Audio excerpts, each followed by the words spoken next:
start to eliminate the possibility of this being a coincidence and start thinking this was all by design. Today I'm going to break down exactly how a powerful network of executives separated child actors from their families, have their actors depend on them for emotional support, then abuse their power to overwork these children, rake in billions in profits, silence anyone who dared to speak out, and then bragged about it in front of the whole world. And just like most organized crime operations, they typically funnel up to one top boss, the untouchable creator of this machine.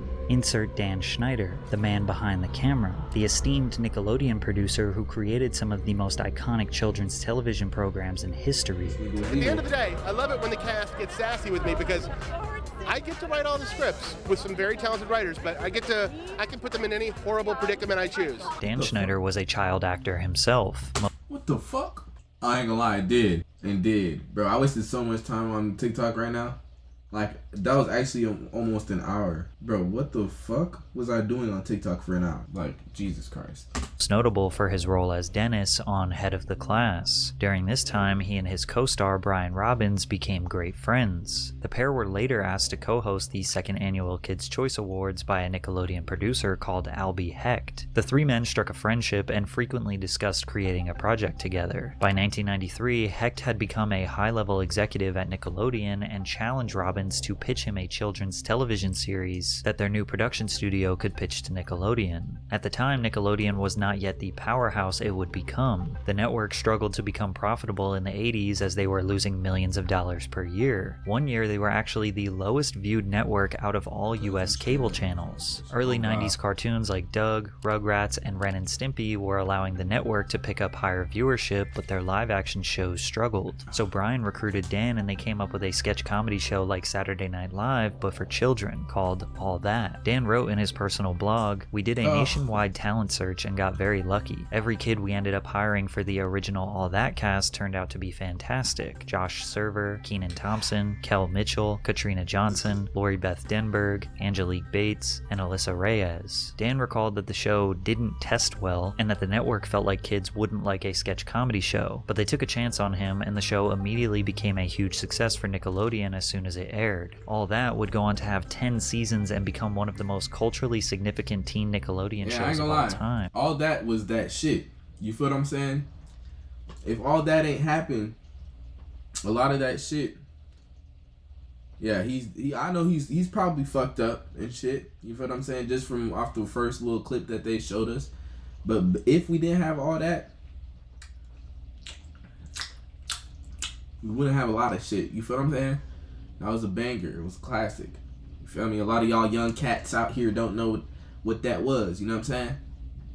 Whole time last season aired, nigga, when I was 0 years old. Imagine how proud the executives were of Dan's performance. They were finally getting the big break they needed, and Nickelodeon was coming closer to becoming a profitable network. The only thing that could ruin their momentum would be some sort of scandal or reports of child abuse. And that's exactly what happened, according to Angelique Bates, who was only 12 years old when the abuse began. But first, a quick word from today's sponsor, Underdog Fantasy. Underdog...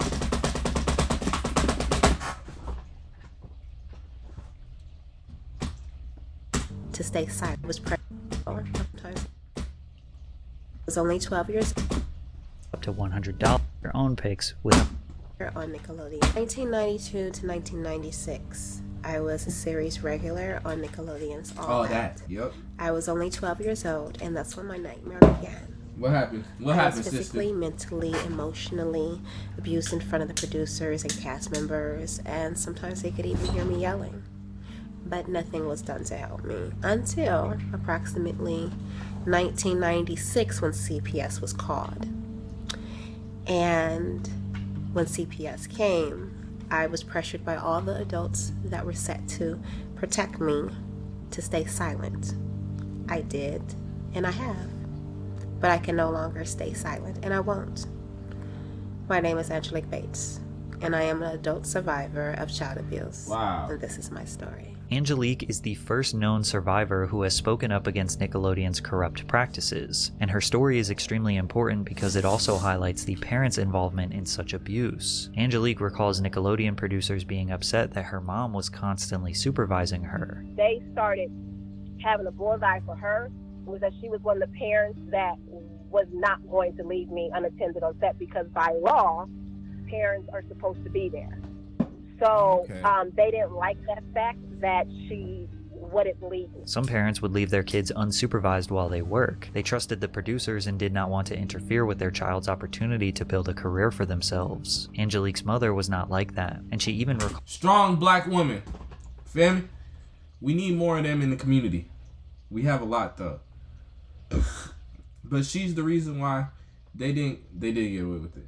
But she's the reason why, I don't know, but she was there for her child. All the time where someone made a sexual advance towards her and her mother threatened to sue the network. Unfortunately, Angelique's mother was also physically and emotionally abusive towards her, so she wasn't safe on set or at home. Let me take that back. My mom beating my ass, but then she's like protecting me from Nickelodeon all at the same time. Like, she blocked all that.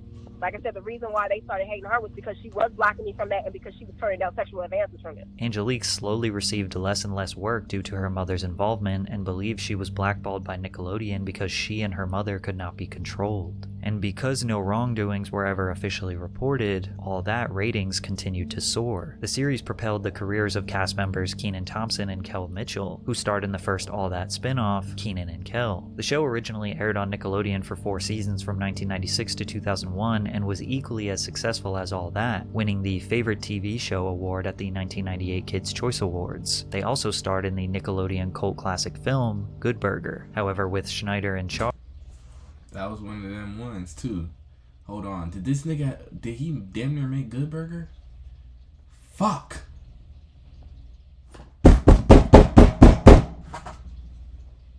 Why did we give him so much goddamn power, bro? Fuck. not much changed behind the scenes. Taisha Hampton, ex-wife of Kel Mitchell, spoke out on suspicious behavior she experienced on Nickelodeon sets. Taisha was married to Mitchell from 1999 to 2005, but they originally met on the set of Good Burger, where she was casted as an extra. She too backs up the claims that parents were not around. And these parents, like Kel's parents, were not with him. All these parents of the kids on the show, their parents were not with him. Separate the children from the parents. That seems to be a theme with Nickelodeon. There are two main reasons why they likely did this. Firstly, it seems like Nickelodeon was trying to take advantage of loose child labor laws in Florida, where the shows were filmed. According to the 1998 Florida Child Labor Code, minors aged 15 and under could work 40 hours per week as long as it was during a holiday or summer vacation. 16 and 17-year-olds who graduated from high school or had their GED did not have to abide by any work hour restrictions. A school superintendent could also issue a waiver of hours, and there is no law that specifically states a parent must supervise their kid while their child is working. However, regardless of what the code says, child labor experts say the laws were rarely enforced or penalized when there was a violation. In 1992, Jeffrey Newman of the National Child Labor Committee said that child labor today is at a point where violations are greater than at any point during the 1930s. One report found that the average business could expect to be inspected once every 50 years or so. Inspectors spend only about 5% of their time looking into child labor problems. Businesses across the entire nation were taking advantage of loose child labor laws in the 90s. Do you think Nickelodeon was any different? Children are more susceptible to exploitation and abuse in the workplace due to their vulnerability and lack of bargaining power. Think of how easy it would be for a TV producer to torment and gaslight a young actor if they— Bro, just look at this nigga though. He don't look trustworthy. It's time we start basing certain things off of how people look a little bit. You know what I'm saying? I'm not saying all the time, because like right now I'm looking chopped, so somebody might not trust me, and it's okay. You feel what I'm saying? Right now I'm not in my prime state. Give me a week. Let me get my car back. You feel me? Let me fix some shit. Let me get a haircut, retwist. You know what I'm saying? But this is the truth. You know what I'm saying? This nigga right here specifically, I would not trust him. You feel me? I would not trust him. Right now I wouldn't trust myself. If I seen a nigga that looked like me, I'd be like, who the fuck is this nigga? Feel me? Let me lock in though. You feel what I'm saying? Give me a little time. But a nigga like this, the time not gonna do nothing for him. A week he gonna look the same. A week from now, I might look like a whole different nigga. You feel what I'm saying? Get a nice fresh cut. You know what I'm saying? A little retwist shine. You feel me? I'm walking around look. You know what I'm saying? Walking around a little different or something. But nigga like this, you can't trust him. they weren't getting their lines right or performing to the producer's standards. But if their parents were there on set witnessing their child get scolded, they might cause a fuss. Producers want as little friction as possible, so it's not crazy to think that they probably cast talent with parents who stay out of their way. But once they do get the parents out of the way, what do they do with the kids? Because we would get into clubs, and we were young, like 16, 17 years old, we'd be in clubs. And the people on the set in Florida made us fake IDs. And so then I started thinking, I was like, wait, what? And then they were talking about orgies, and they were talking about like what? People on the set would show like pornos, and they'd give us alcohol. Those were kids, like young kids on that set. Yeah, these were grown 30-year-old men and women. Showing this to the kids.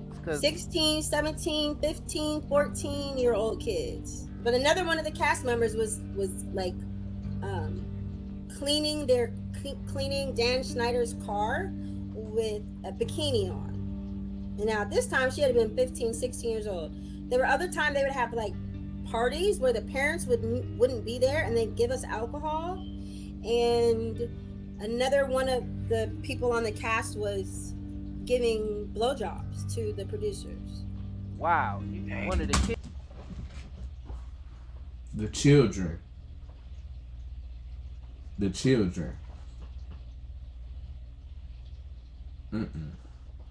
And they were kids. Tracy Brown, whose son Brian Hearn was cast on All That for season 7 and 8, tells a similar story from a mother's perspective. Because there were many times on that set where they're like, hey, we want to invite Brian to a party. And I'm like, hey, just Brian? And they go, yes. And I'm like, no. And they don't like moms that take control of their child. But I had heard things. So guess what? You don't need to like me.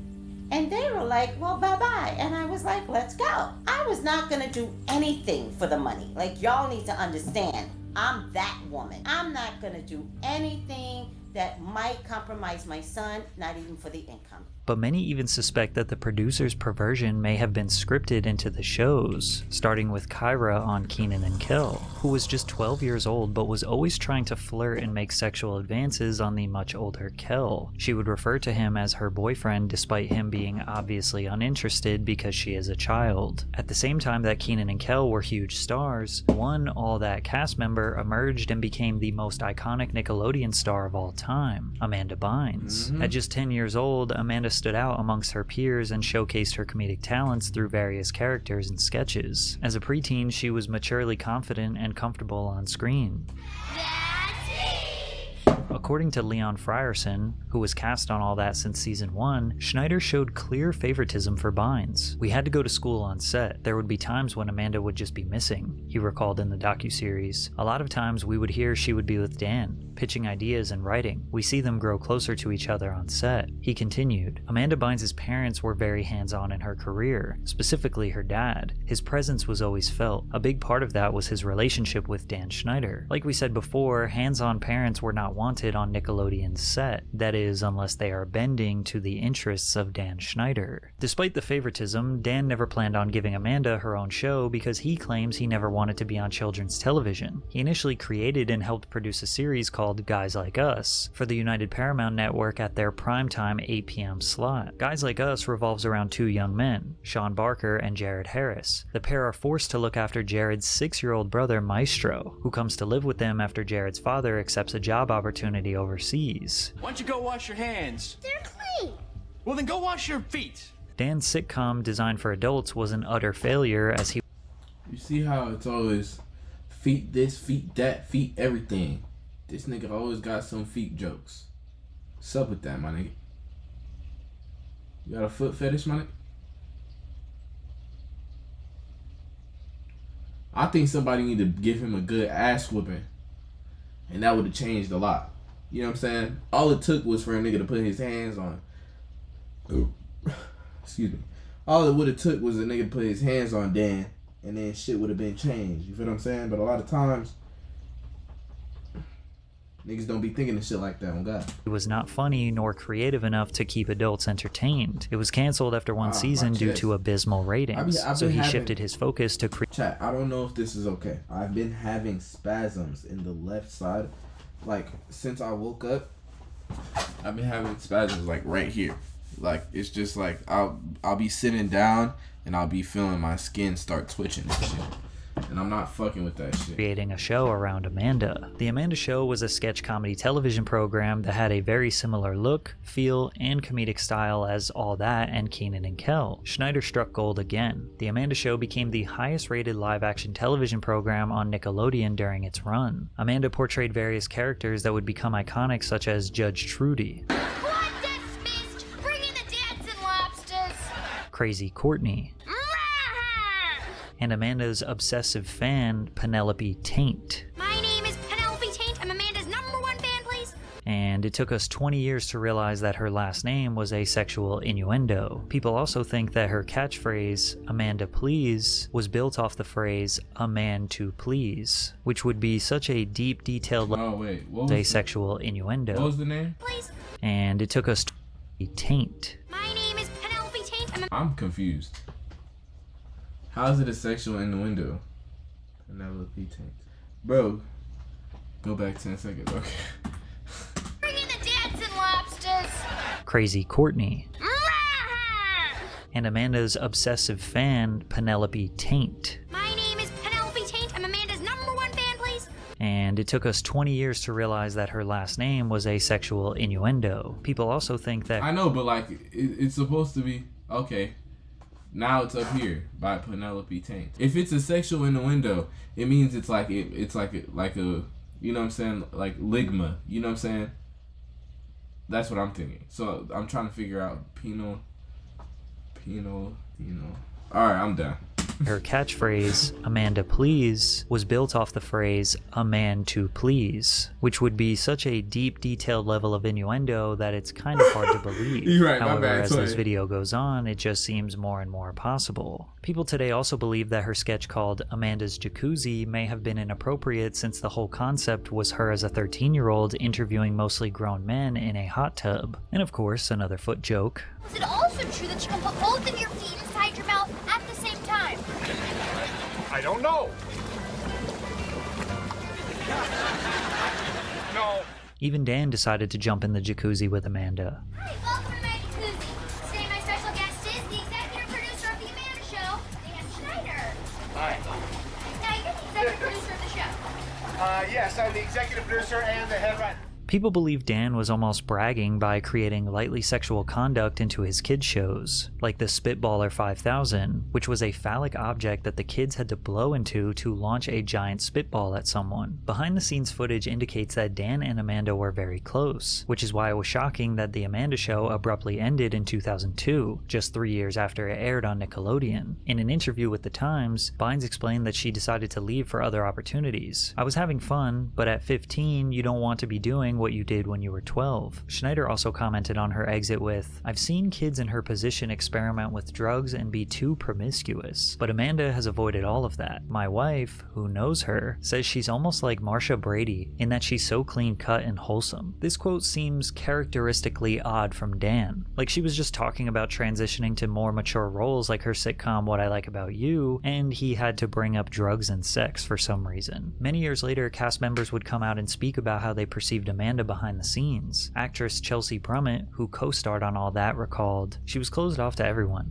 You'd ask her a question and she'd give you a quick answer to end the conversation. She was always defiant with her dad, but she tried to hide things from her dad. She always seemed like she was trying to hide things. They would butt heads. This recountment does line up with the timeline of 2003 where Amanda sought to be emancipated from her parents at just 17 years old. In June of 2003, Amanda's agent, manager, and lawyer were all abruptly fired by her parents. The young star, now 17, was seeking legal emancipation from her parents, who were furious when they discovered that the reps had concealed this fact from them. Unfortunately, Amanda was not able to successfully get emancipated. During this rough patch in her life, Bynes reportedly leaned on Schneider and his wife, Lisa Lillian, for support. She was spending a lot of time with us, said Lillian, but she never left her family's house. This direct quote from Dan's wife is strong evidence that Dan and Amanda were close off set. Amanda has spoken out very strongly against her father and maybe at the time looked at Schneider as a replacement father. Let me tell you something. This nigga was grooming. You feel what I'm saying? If y'all don't know what that is, he was pulling her away from her family, right? Maybe there was some fuck shit going on with her family. We don't know. But it seems to me like he was pulling her away from her family so he could be the only one that she leaned on. She leaned on. Or that she could be the only one that he could be the only one that she leaned on. You feel what I'm saying? So I think that was the problem here. And yeah.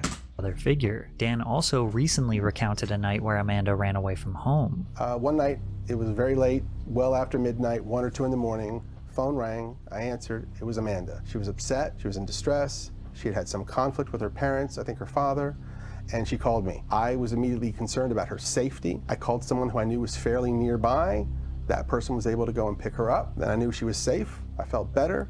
She ended up being taken to the police. As much as people blame Dan for the downfall of Amanda's career, or claim that he had suspicious involvement that's deeper and more inappropriate, throughout Amanda's whole life and numerous public spirals, she never blamed or accused Dan Schneider of anything. All of her anger and horrible accusations were towards her biological father. However, the cloud of mystery and potentially inappropriate behavior surrounding Amanda, as well as her obviously broken family life, seemed to be a common gray area Dan found himself in with his stars. Over the years, some of the most prominent stars like Jamie Lynn Spears, Jeanette McCurdy, and Ariana Grande all had absent fathers. On one hand, you can blame the parents. On another, you could look at Dan as a predatory opportunist. Maybe it's a little bit of both. But there was a real convicted predator who worked underneath Dan Schneider. Jason Handy, a production assistant who worked on All That and The Amanda Show, exchanged email addresses and phone numbers with parents and kids who thought he was a friendly and helpful presence on set. You thought, oh, I could be friends with this person, said MJ, the mother of a former actress on The Amanda Show, who was identified as Brandy. The mother was mortified when she saw her 11-year-old daughter looking at a graphic email from Handy. It was a picture of him naked. What the fuck? Masturbating. Whoa. And he said he had sent it to her because he wanted her to see that he was thinking of her. Her daughter left the entertainment industry after that email.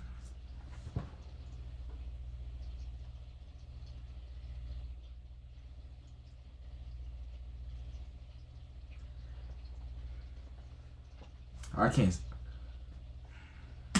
Handy was arrested in April of 2003 after law enforcement received a tip about him. When the police investigated his home, they found over 1,700 images of young girls in erotic poses, as well as 7 videos on CD files of children engaged in sexually explicit conduct. In Handy's personal diary, he wrote sentences like, "I am a pedophile full-blown." He added, "I have really been giving into my desire for little girls these past few weeks." And then he detailed his day-to-day struggle on how he could find a victim that he could sexually assault. In 2004, Handy was sentenced to 6 years in prison after being convicted. Bro, what the fuck is going on, bro? This is the second day I've had 6 years in prison for doing some fuck shit. What was going on? They was just letting these niggas walk free. Like you know what they was doing. They wasn't doing the real investigations. You feel what I'm saying? These investigations weren't done correctly. Y'all niggas in the police force, I'm glad y'all do better now. You feel me? There's better evidence and there's more shit to, go off of. But this was bad, bro. Niggas just didn't care back in the day, bro. They didn't care, on God. There was a lack of care. It was a lack of focus. You know what I'm saying? You had to be in there. You had to look. You know what I'm saying? When you're doing your investigation, nigga, you got to really find out about this nigga. And when you put him down on that list, you better be checking in on that little nigga. You know what I'm saying? I'm coming to your crib. Unannounced. Let's see what you've been on. You know what I'm saying? Let's look into your computers. Because computers was starting to be a thing for real. And this nigga had money.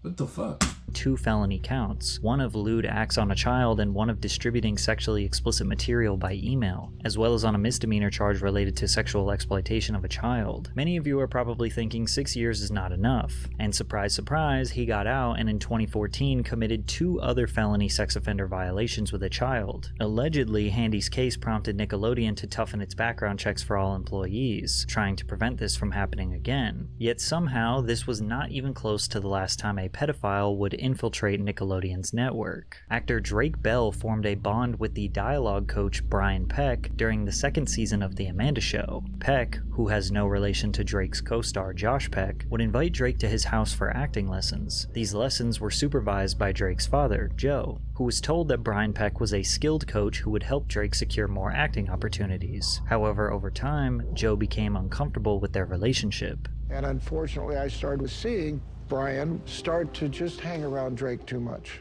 And it didn't set well with me. Drake would be in the dressing room or something, and in would pop Brian and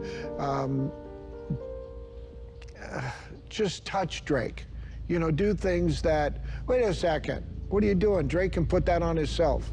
And the thing is, this is in front of people. Joe expressed his concerns with production personnel and said he was uncomfortable with Brian, only to be called homophobic because of Brian's sexual orientation. Therefore, Joe backed off. Once this got back to Brian, he manipulated Drake into severing ties with his father/manager, suggesting that Joe was sabotaging Drake's career. Peck subsequently integrated himself into multiple areas of Bell's life and became a father figure for the young actor. Eventually, Peck convinces Drake's mother to let him stay at his house during auditions. These predators entice the children with fame and fortune, convince them that their parents are trying to hold them back, then totally isolate them and do who knows what behind closed doors. It's likely that all the kids who made it out unscathed were because of parents who stepped in and removed their child from the situation before it was too late. However, the more popular the actor was, such as Drake Bell, the more difficult it became to remove them from the industry. Sadly, with Brian Peck and Drake Bell, we do know what happened behind closed doors. When Drake slept on Brian's couch, the sexual assault began. I was sleeping on the couch where I would usually sleep, and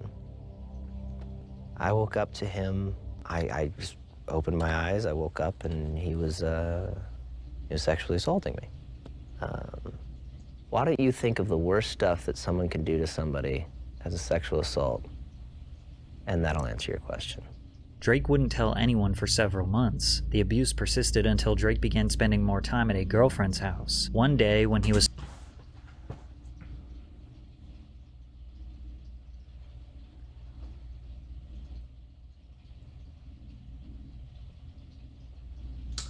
This shit leaving me speechless.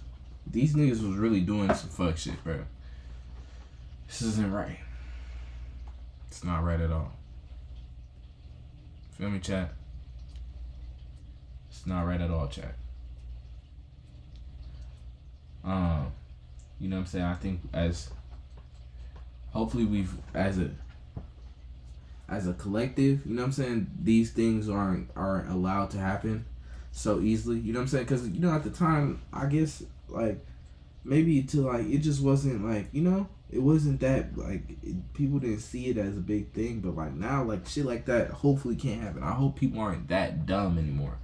Like, I'm sorry, if that nigga Dan was near my son, and I was watching my little nigga, because I would have been on set. I'm trying to see what the fuck going on, for real. You know, I might have been one of them parents the whole time, like, been like, yeah, son, like, do what you need to do. But this is why it's important to teach your kids these types of things too, though. Like, the whole, like, everything, grooming. You know what I'm saying? Just sexual assault in general. Like, you know, this shit, like, you know, niggas, like, I'm not saying niggas, I mean, I'm just saying, like, you don't be letting people touch you in your private parts, shit like that, you feel me? That's this type of stuff you're supposed to tell your child when they're young, especially with nowadays, you feel what I'm saying? So it's like, if I seen that nigga in his prime, nigga, and I was a parent, nigga, he's catching one of these. I hope y'all know one of these is. This not a regular punch. There's a knuckle ready for this nigga. And it's one, just like this. He gonna catch that to the temple. He not gonna be seeing for a few days. His eyes might go blind.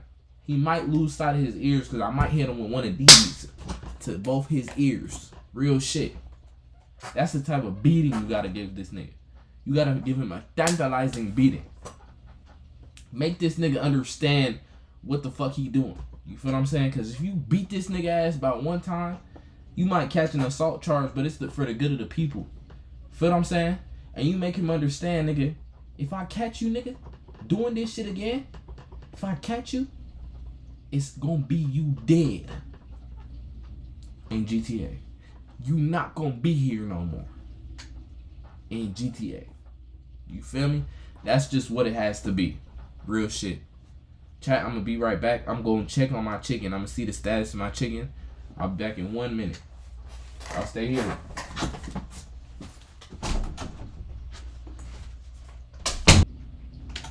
Alright, chat, we back.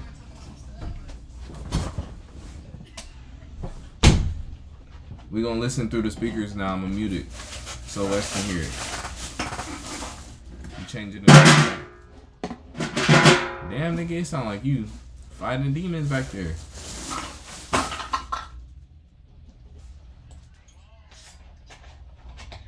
Alright.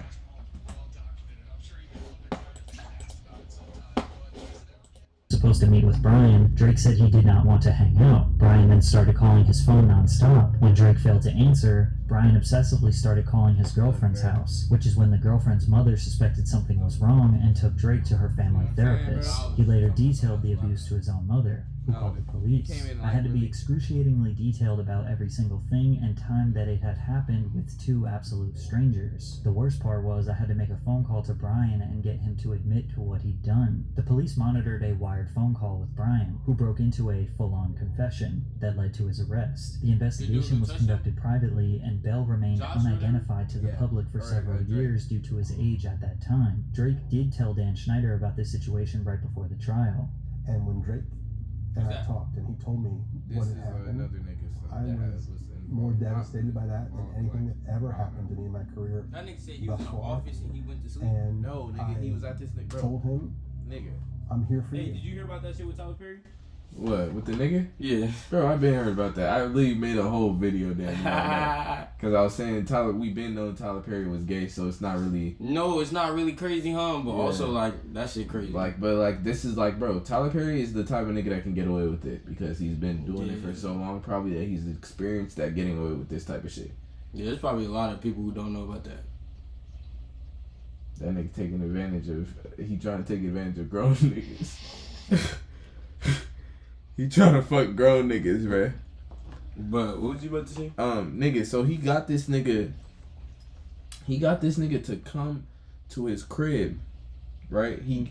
So at first his dad was like saying like there was weird shit going on, cause like he was like, but this is where his dad fucked up. He's a dumbass, right?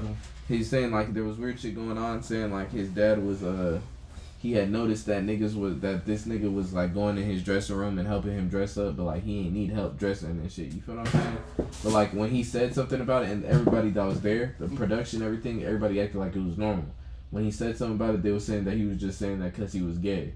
Like this nigga, or not this nigga, but the nigga, you feel me, that they just showed in that picture was gay. So then, nigga,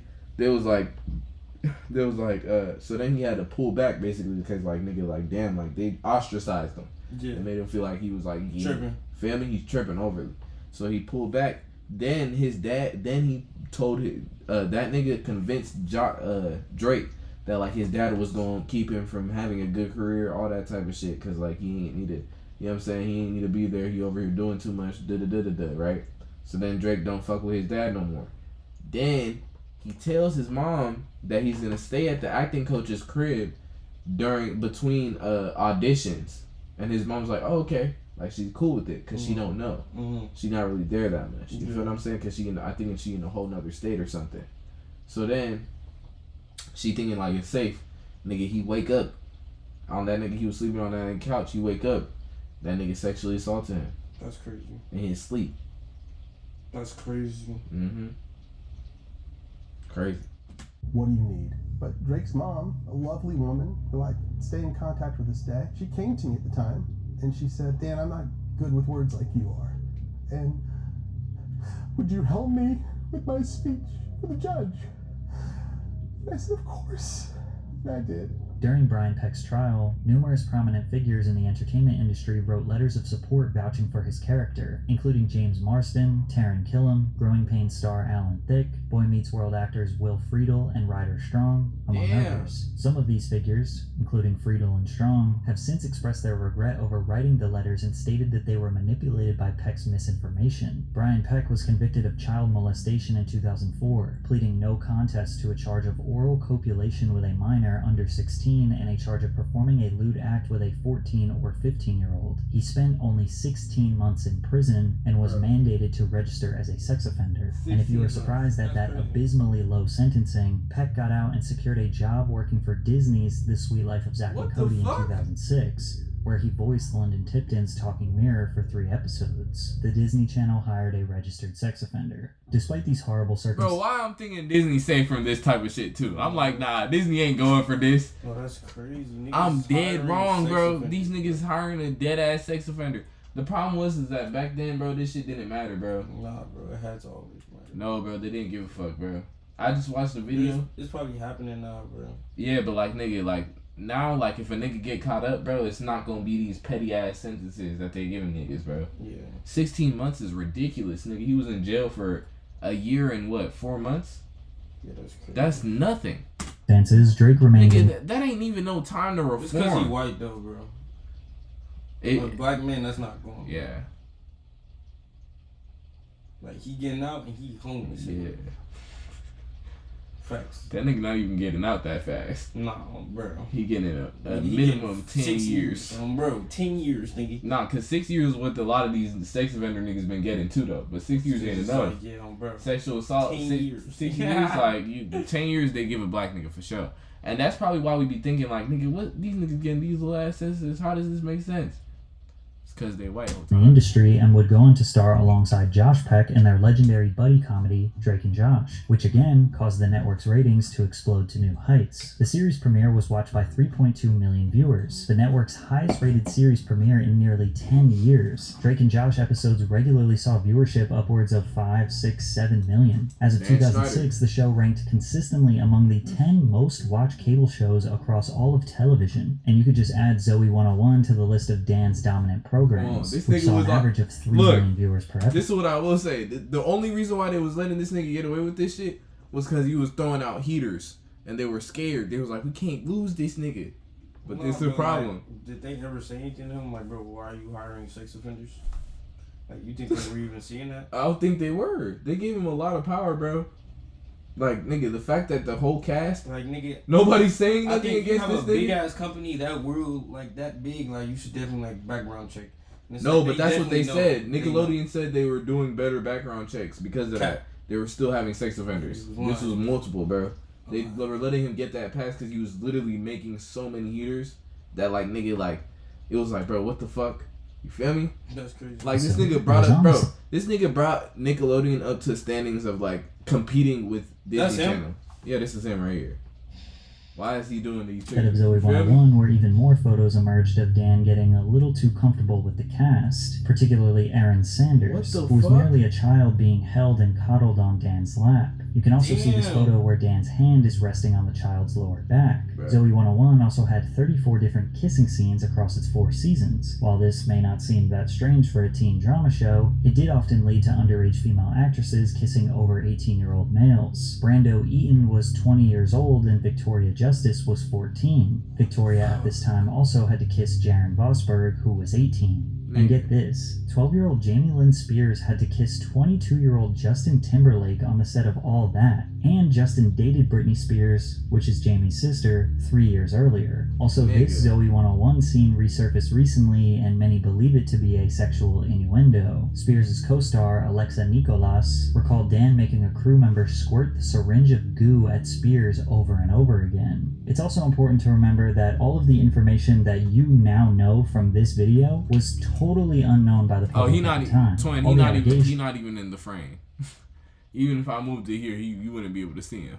and predatory behavior was all silenced before they could ever reach headlines. Barely any media outlets were reporting on why pedophiles were allowed to work on set. Survivors were scared to speak their truth, and even if they wanted to, they would have to go through a publicist or rely on a potentially corrupt media outlet to tell their story the right way. All anyone saw was the final product on television, so we assumed everything was consensual and safe and approved by people who had the best interests of the children in mind. Even if the network was suspicious of Dan and his production staff, which they weren't, they were going to do anything and everything to protect his reputation because Nickelodeon was red hot. At this point, they had been the #1 network in viewers aged 2 to 11 for over a decade. They were raking in millions of viewers and billions of dollars. Dan had more power than ever and was about to unleash all of his sick fantasies through iCarly. The basic premise of iCarly was that Carly Shay, played by previous Drake and Josh co-star Miranda Cosgrove, and her friends Sam and Freddie, played by Jeanette McCurdy and Nathan Kress, produce a web show from Carly's older brother's apartment. The show resonated with the real-world rise of online content creation and the growing influence of social media. The first Twitch streamer, by the way.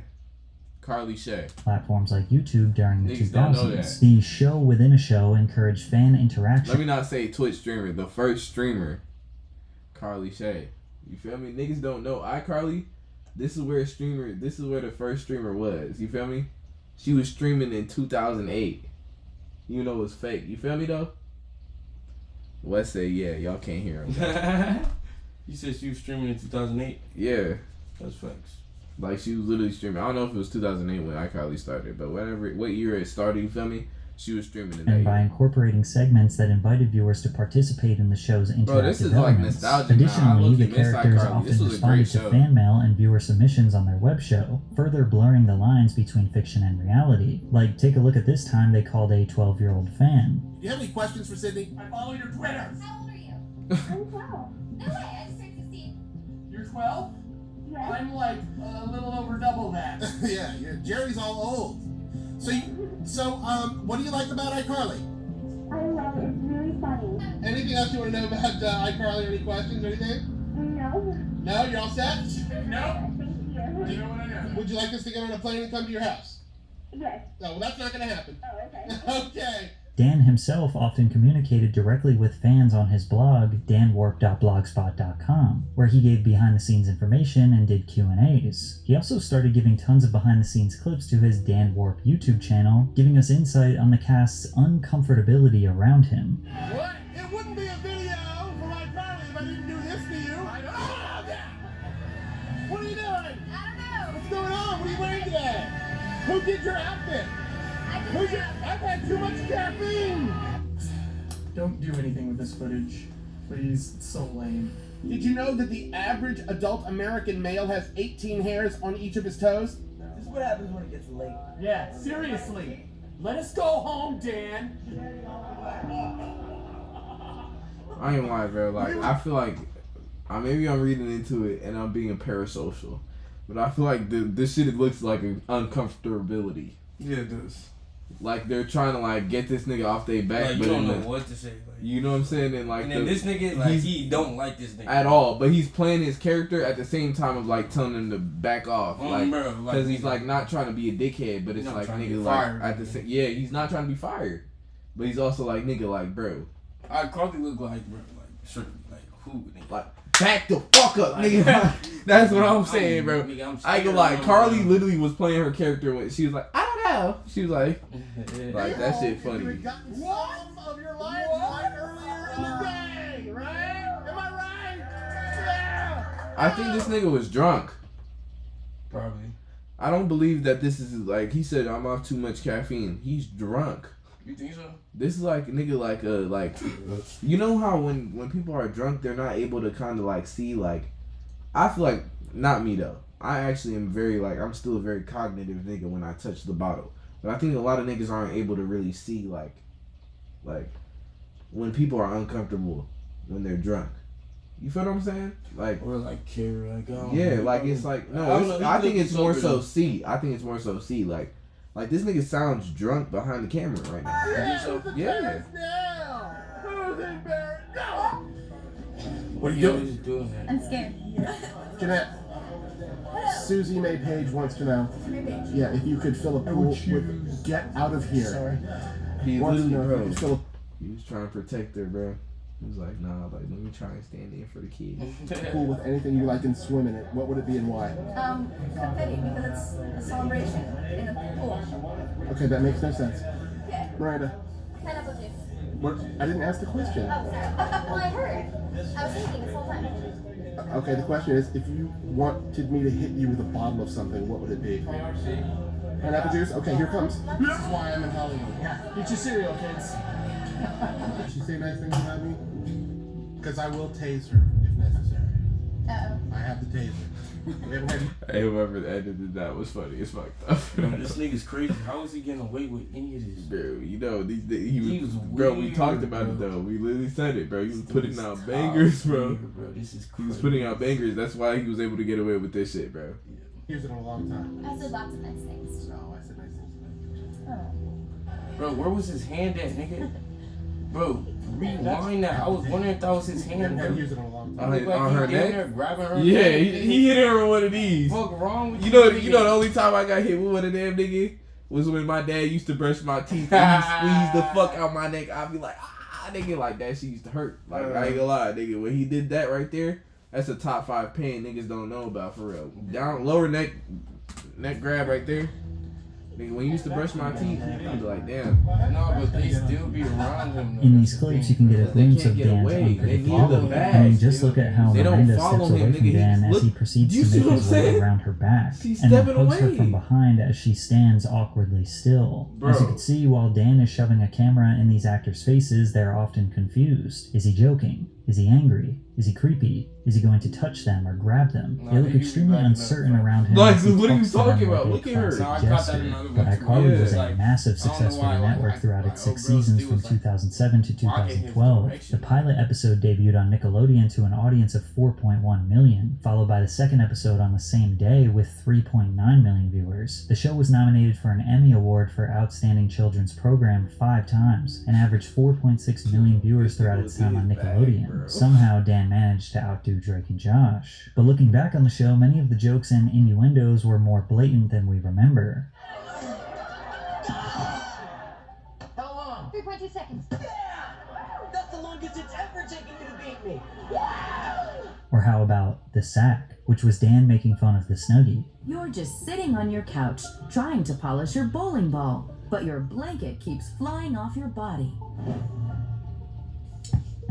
Oh, my blanket keeps flying off my body. Like, are we reading into it too much, or is polishing your ball while advertising the sack not strategic? They mentioned that the sack comes in 4 different colors. The sack comes in rash red, mucus green, husk yellow, or blue. His shows are always displaying close-ups of feet and putting cast members in predicaments where they have to touch each other's feet. Nobody thinks feet are this funny, especially not for them to be such a recurring bit in a television show. Many have pointed out that the Nickelodeon logo at one point was a foot, suggesting that Dan's influence was so strong he got them to change their logo momentarily to his fetish. I even found something on his blog that was particularly interesting. He had a segment called Fun Facts on his blog where he would go through an iCarly script and talk about tiny little details and why they matter. Like this one where he refers to Sam's necklace and how it's made of the same plastic that the antique radios that he collects are made out of. I mention this because it proves that there are no coincidences with what you see on screen. No matter how small or insignificant it may seem, Dan put it there on purpose. In the same episode, which is called I Date a Bad Boy, Dan says, scenes begin with Carly and Sam cutting a boy's hair. We see the first of 2 penny teas in this 1-hour episode. This one on Sam says, noodle booty. What does noodle booty mean? Why did Dan specifically point out her shirt and want us to know what it says? In another blog post, he specifically points out one of his intentionally inappropriate jokes. One where he wrote a joke where an adult woman sexualizes 17-year-old Nathan Kress. Dan writes, on the first few takes when Jane said her line, hey, those pants fit you real good, she was looking at the front of his pants. I had the director step in quietly and tell her that, because this is for Nickelodeon, we'd prefer she look at the back of his pants on that line. Winky face. I guess Dan thinks that complimenting a young boy's butt is somehow more appropriate. Additionally, take a look at this 2010 blog post where he discusses adults who watch iCarly. He writes, there are around 150 people who work... They can't let a nigga like this walk around free, bro. Niggas who be like, bro, niggas who do that, be that crazy though, they be like really like snitching on themselves. Like, no, for real though, he's doing this, bro. Like he's really snitching on himself. Just telling, like he's just like, yeah, like I did it. I'm that weird. I got away with it. You want me to wait for you? Yeah. All right. They're close to done right now. Huh? I don't think they're close to done. Leave him be then. You flipped him? No. All right. You think I should have? You didn't think they're close to done. On iCarly, and none of us approach it like we're making a kid's show. We make iCarly no differently than if we were writing and producing a primetime half-hour comedy for NBC, CBS, or any one of the major broadcast networks. This statement directly contradicts what he said while addressing the Quiet on Set documentary. Some people think that some of those jokes are inappropriate for children. What do you think of that? Every one of those jokes was written for a kid audience because kids thought they were funny and only funny.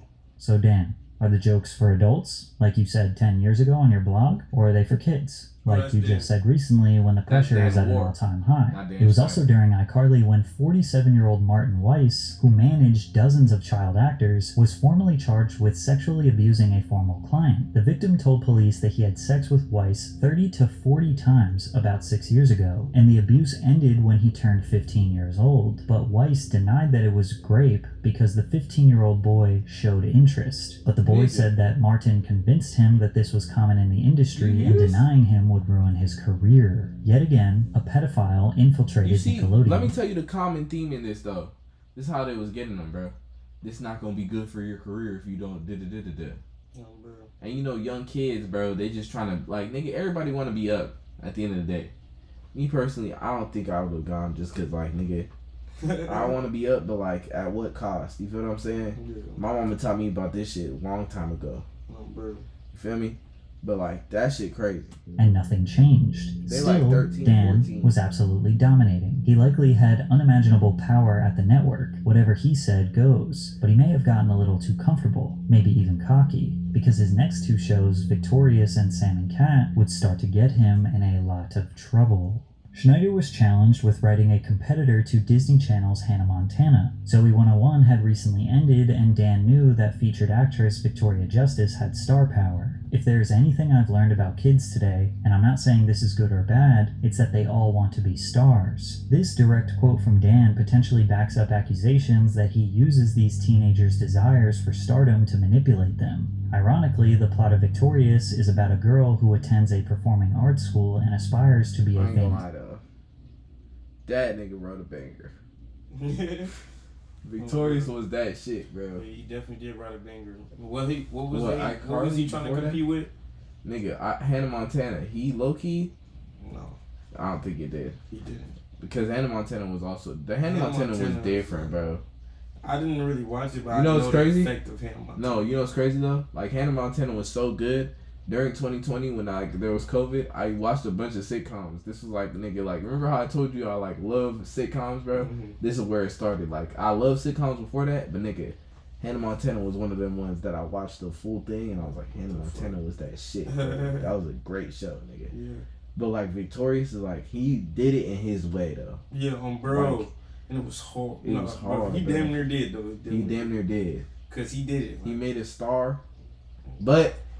Look at Miley Cyrus's career and Victoria Justice's career. He tried. He tried. But she couldn't make it outside of that. She couldn't do it. But the whole time he had Leon Thomas though. Oh, bro, he chose it. Feel me? Yeah. He had Leon Thomas on that bitch too. He chose a tough ass cast. This is a great cast. Bro, whole time. Nigga, Ariana Grande. Oh my god, no. He topped. He topped him. He topped him. For sure. He topped him. Cause like, bro, he did that, bro. Cause it was a great ass TV show, and then he started Ariana Grande career and Leon Thomas, bro. The only black nigga on the show. And let's not talk. She got acting roles though. If you don't know that. I don't know who that is. She was in she had like 2-3 different shows. She had a Netflix show, I think. She was like WandaVision. It's what's the show? I want to say like Insatiable or something, something like that. She brought Ariana Grande to the picture, bro.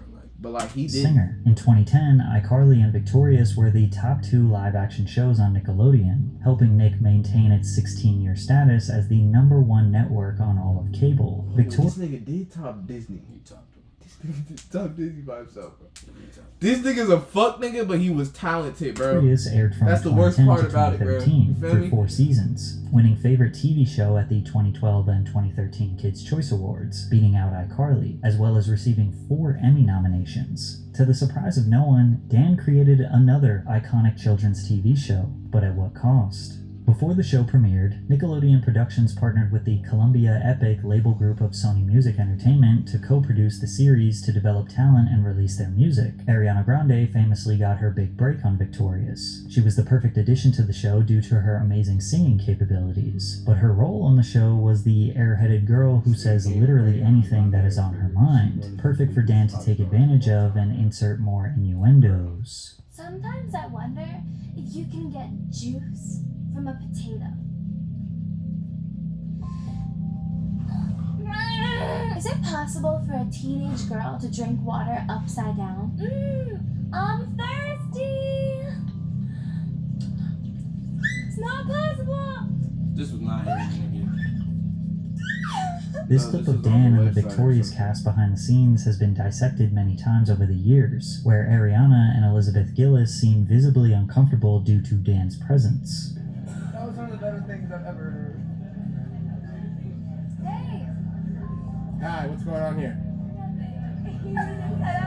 Why are you sitting on the floor of the set? Ariana is constantly looking around, covering up her body as Dan towered over her. Many in the comments speculate that Liz started causing distractions so that Dan wouldn't do whatever they seemed to be afraid of. However, Liz Gillis actually ended up marrying a Nickelodeon producer that she met on the set of Victorious. Michael Corcoran is a very close friend to Dan Schneider. He wrote the theme songs for iCarly and Victorious.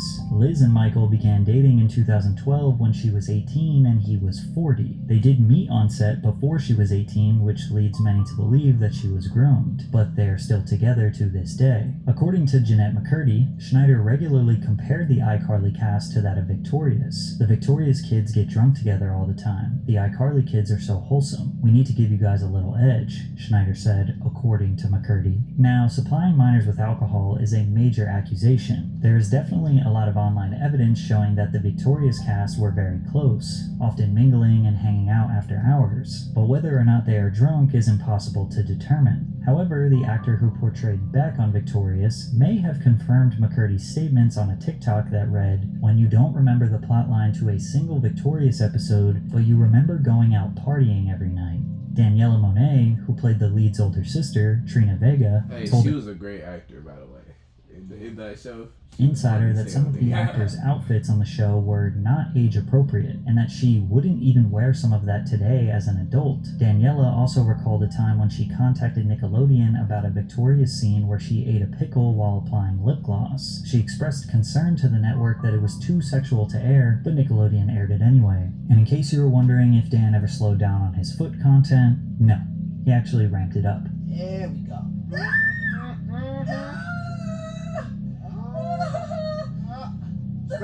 Spread your toes, girl. Woo! I still say this is not performing. How about 2 girls fighting over a guy's foot while he sings a song? Wow, they're really soft. Nurses, feel these kids' feet.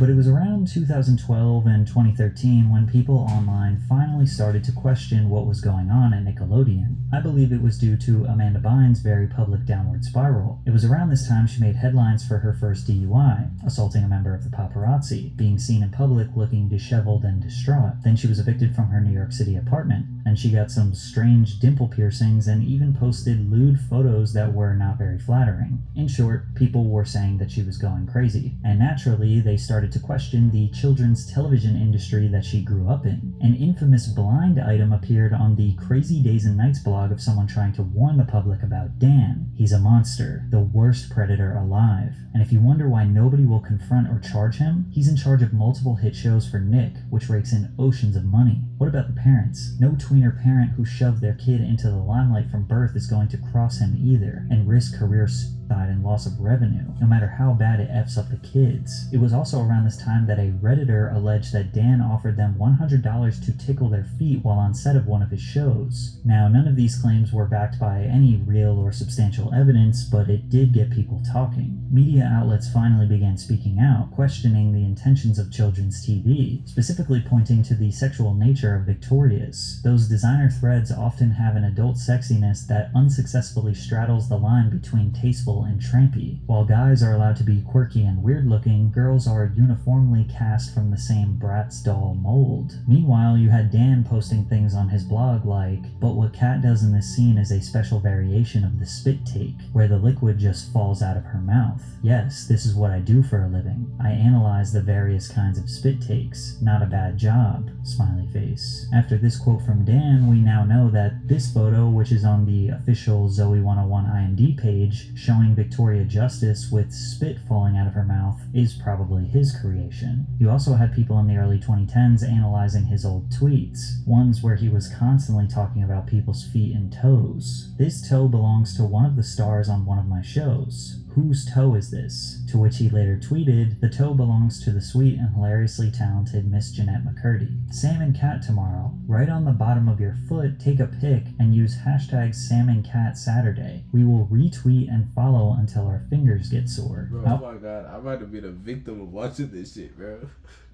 Like, no, deadass. Now like, I'm thinking about it, bro. I literally remember the day Sam and Cat dropped, bro. I remember I was like, damn, I'm finna watch this shit, bro. That show was trash, by the way. That was one of the worst Nickelodeon shows. That was where he started missing. That's why he got caught up, probably. But that show was booty, nigga.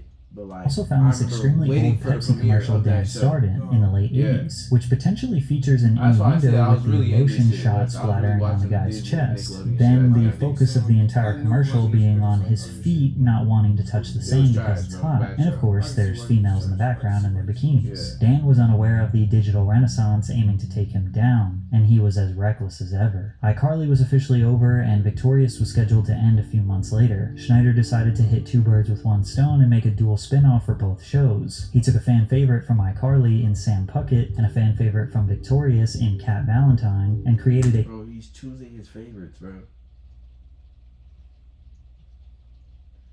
He was just talking about whose toe is this?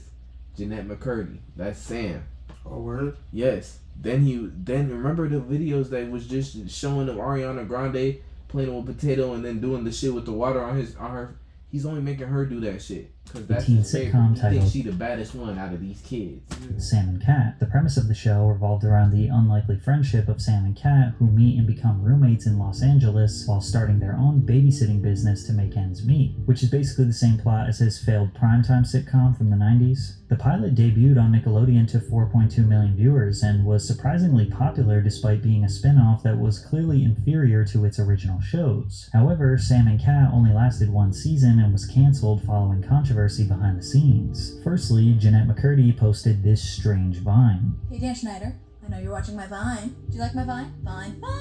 Look what you've done to me." Considering she would speak out against him 10 years later, we now know this was not our imagination. He was really making her crazy. In her 2022 memoir, I'm Glad My Mom Died, McCurdy detailed her childhood and how her mother, Deborah, forced her to become a child actor. Schneider was also mentioned in the memoir solely as the creator, who McCurdy claimed created an unsafe work environment, frequently subjecting the cast and crew to emotional abuse. When Jeanette turned 18 and iCarly was coming to an end, the creator allegedly dangled the opportunity for Jeanette to have her own spin-off. She wrote that the creator took her out to dinner, where he encouraged her to try alcohol for the first time and gave her a shoulder massage. The creator is doing that thing that I've heard from my co-stars he does with every new star of a show that he's making. He takes you under his wing. You're his favorite. Additionally, there was a feud between Ariana and Jeanette brewing behind the scenes. On Jeanette's podcast, she discussed her time on Sam and Cat, revealing that she was jealous of Ariana Grande because executives allowed her the opportunity to pursue other business ventures while restricting McCurdy's career advancement. Every time something exciting happens to her, I feel like she robbed me of having that experience myself. And every time someone calls me a good sport, all I feel is how much I don't want to be one. Ariana misses work in pursuit of her music career while I act with a box. I'm pissed about it, and I'm pissed at her, jealous of her. In case you're wondering, one episode of Sam and Cat was based around Cat getting trapped in a box, and Sam spent the whole episode trying to get her out. The writers had to come up with an episode without her because Ariana was busy with her music career and couldn't film. This show getting canceled after one very successful season was likely due to this feud, but I'm sure Dan's behavior towards Jeanette and Ariana made it easy for them to sever ties with Nickelodeon. This basically marks the end of Dan's dominance at the network. He was recognized for his 20 years of work at Nickelodeon with their very first Lifetime Achievement Award in 2014. For the few online that were aware of the rumors surrounding Dan, this award rubbed them the wrong way. Slowly in 2014 and after, we saw more media coverage pointing out inappropriate moments in his shows. But again, the masses, the general public, had no idea what he was doing.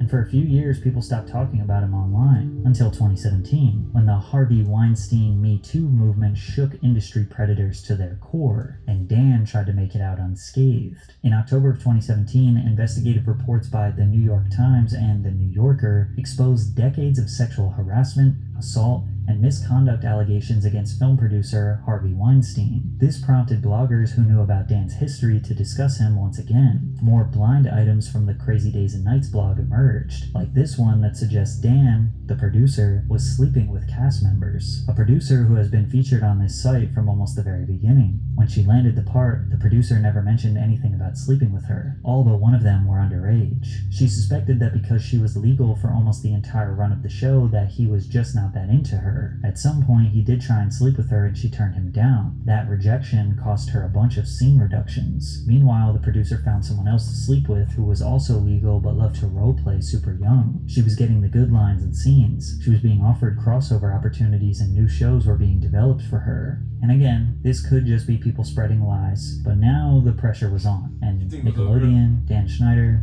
they could feel the heat. Websites like The Revenge of the Sis became fully dedicated to exposing the creepy nature of the Nickelodeon network. Coincidentally, as the pressure was at an all-time high, Nickelodeon cut ties with Dan Schneider in March of 2018 and paid him the $7 million still owed on his contract. They claim this separation was a natural next step and they are proud of the work he did for Nickelodeon. Deadline Hollywood reported that there had been complaints about Schneider's alleged behavior, including his well-documented temper issues for years. Following reports that Nickelodeon and Schneider parted ways, Dan's Twitter account went quiet. He only rarely made public appearances. He also tried to erase everything on his blog, but we still got that. Nickelodeon Studios even released its reboot of iCarly for the Paramount Plus streaming platform without Schneider. From Dan's exit in 2018 until today, YouTubers, bloggers, previous cast members, and media outlets greatly contributed to informing the public about Dan's ways.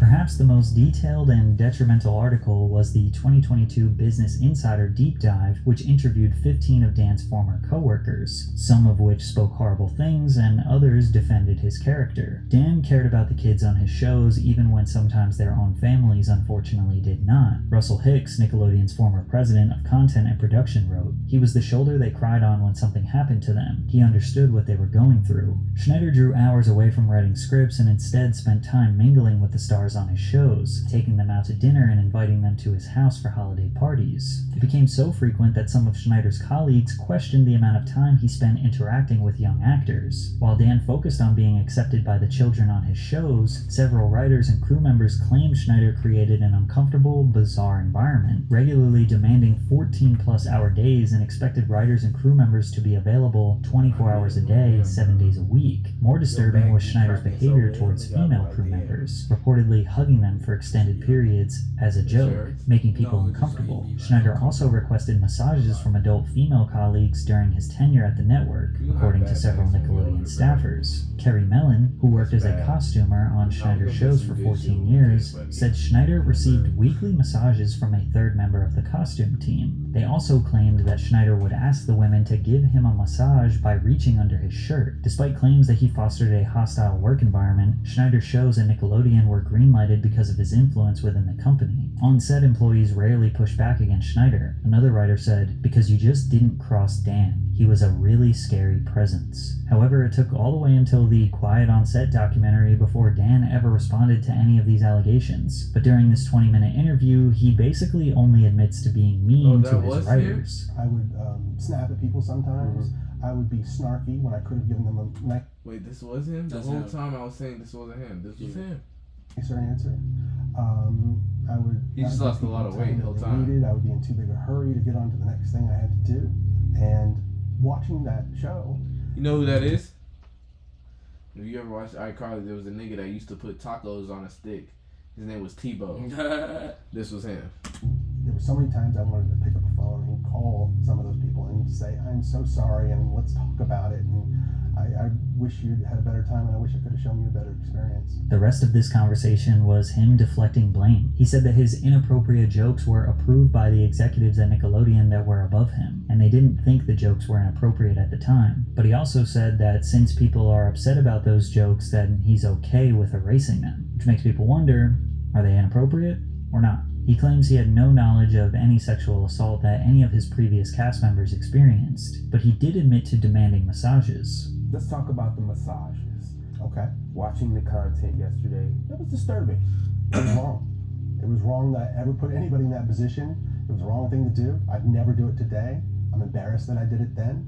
I apologize to anybody that I ever put in that situation. What if? And even additionally, I apologize to the people who were walking around Video Village or wherever they happened, because there were lots of people there who witnessed it who also may have felt uncomfortable. I think so. I owe this is them why an he's apology safe. as well.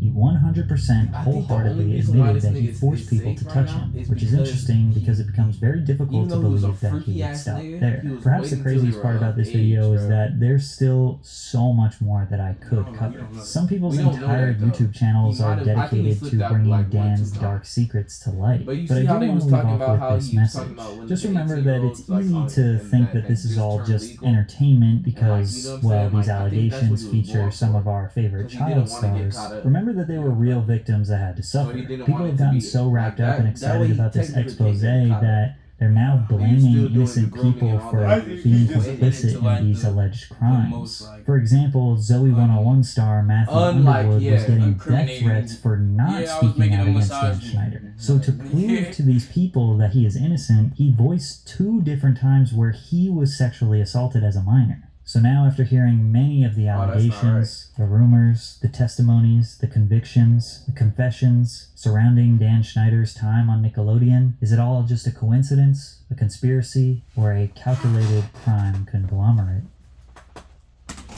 Chat, let me know what y'all think about this. Me personally, I think he was a fuck nigga, and he was not doing the right shit. You feel what I'm saying? And